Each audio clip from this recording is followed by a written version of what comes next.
Took in nearly 10,000 mainly Jewish children from Nazi-occupied territories. Lucy Worsley's been looking at the remarkable story of the Kindertransport. Before the Second World War, more than 9 million Jewish people lived in Europe. After it, nearly 2/3 of them were gone, murdered by the Nazis. Today their story is remembered at London's Wiener Library.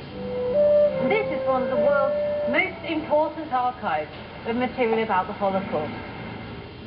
From Nazi propaganda for children to a board game rewarding the player who rounds up the most Jews, thousands of artifacts give a unique insight into life under the Nazis. In here are all these pink cards containing the details of individual children. These are the records of one of the lesser-known stories of the Holocaust, a humanitarian operation to evacuate 10,000 Jewish children from Nazi-occupied territories to Britain. It was called the Kindertransport. In December 1938, the first Kindertransport train left Germany for Britain. 15-year-old Bertha Leverton was living in Munich at the time. She remembers the trauma of children sent abroad for their own safety. To see so many people breaking down at the platforms, children crying and being pushed into the train compartment, and every parent promised their child something that of course the majority couldn't keep. Don't worry, darling, we'll see you soon, we'll be coming, we'll all follow. I mean, it was impossible, you can imagine. Bertha's own parents took the heartbreaking decision to put 2 of their 3 children, Bertha and her brother Theo, on the Kindertransport.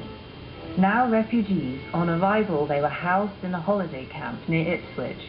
We were very sad to have left our parents, but then it became quite jolly, and we had people to entertain us, to make us not forget. I mean, you can't forget, but the little children, they suffered a lot. They were crying, and we older ones sort of comforted them. Twice a week they had to put on their best clothes as potential foster parents came to visit. We felt like the, the puppies and kittens in a shop being advertised, and people came on Saturdays and Sundays. They came to view us. It was viewing day, and then the English people sort of came along, and I was nearly going on 16. I had my 16th birthday here, you know, a nice young strong girl. So it was big. They took us as maids, but we weren't supposed to be taken as servants.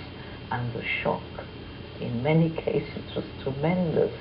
With war looming, Bertha's little sister Inga was finally put on the Kindertransport to join them. How did you feel when you first saw her again? It was wonderful, absolutely wonderful. And I tell you, the best food I've ever eaten in my life, you know what that was? 3-day-old sandwiches, egg sandwiches that my mother made, and she, being a well-brought-up little girl, didn't throw away what she didn't want. And to me, they tasted heavenly because my mother made them. Yeah. Back in Germany, Bertha's parents were making their own arrangements to escape extermination by the Nazis. Like thousands of other Jews, they made their way across Europe, and in 1944, 5 years since they were last together, Bertha's family were finally reunited. They were the lucky ones. Around 80% of Kindertransport children never saw their parents again. They arrived in the village, and of course the postmistress made sure that the whole village knew that the telegram had arrived.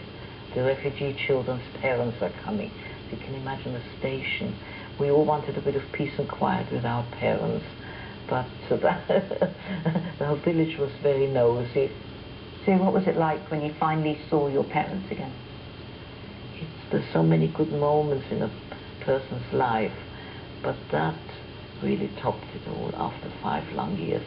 That was the greatest experience of my life, to meet my parents on the platform of that train station. Moving story, and there's an event marking the 70th anniversary at Liverpool Street Station in London next Tuesday. You can go to our website for details, bbc.co.uk/The One Show.